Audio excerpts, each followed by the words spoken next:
How do you see energy efficiency evolving in the industrial and commercial sectors in the coming years?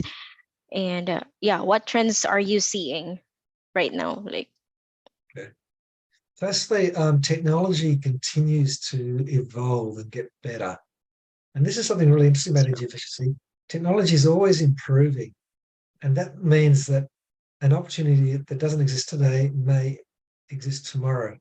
So two areas of, well, a recent area of technology improvement has been the change from fluorescent lighting to LED lighting. So that's been a massive change because basically you can pretty well halve your energy use. That's it's a really big savings.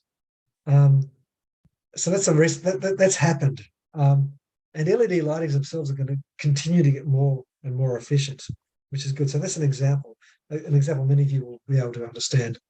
Um, another another thing that's been interesting quite for me is the move from gas provided heating to electric provided heating as we get more renewables in our electricity supply. And that's actually pretty technically challenging in some cases to move from a gas heater to what we call a heat pump based heater, which is using electricity. So that's an interesting area, and I'm sure that area is going to continue to evolve. And particularly for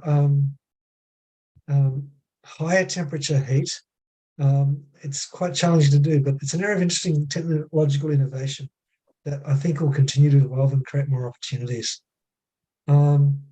Another really important thing that's happening now is the need for more and more businesses are recognizing the need to reduce their carbon footprint. that's true.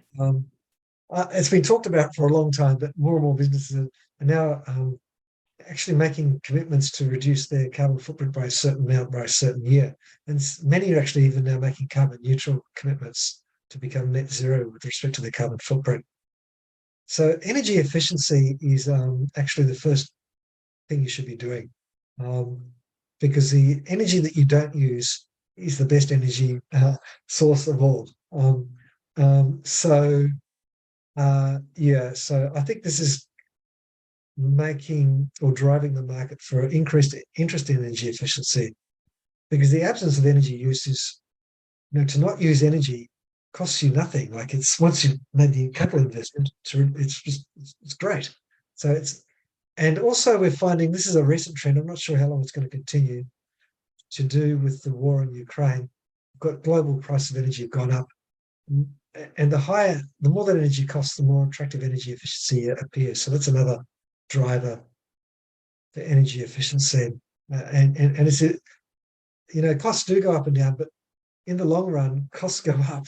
So costs go up and technology costs are coming down. So energy Yeah. efficiency used to be more attractive. Then there's the need for skills and knowledge, and I've spoken to a few people about that. That there seems to be a real lack of expertise in this space. So there's people want to do energy efficiency, but there's a lack of skilled people able to do it.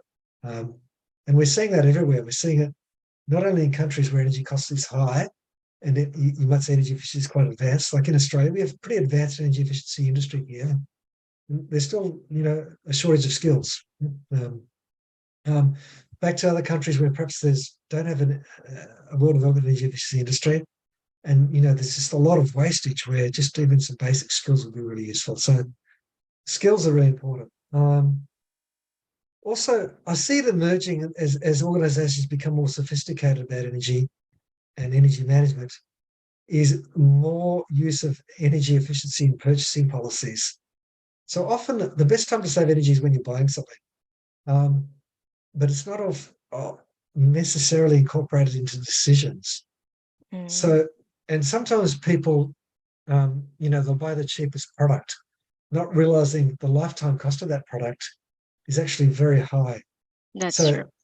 if I can get into something now, we're seeing that now with SUVs.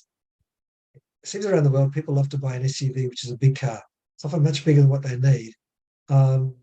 And so they're not realizing that that's actually locking them into expensive fuel for the life of that vehicle, yeah, and Yeah. and also other costs as well. Maintenance and energy efficiency has other non-energy benefits, like it can reduce maintenance costs. So and it's also locking high carbon emissions. So let's say, for an example, at a corporate level, an organization which is serious about effective energy management would have a purchasing policy around vehicles to make sure that those vehicles are highly efficient. Would be one example. So yeah, I guess I've just outlined a few of the trends that I've seen there. Thanks for watching. If you found this video helpful, give it a thumbs up and don't forget to subscribe for more valuable insights on energy efficiency. Bye.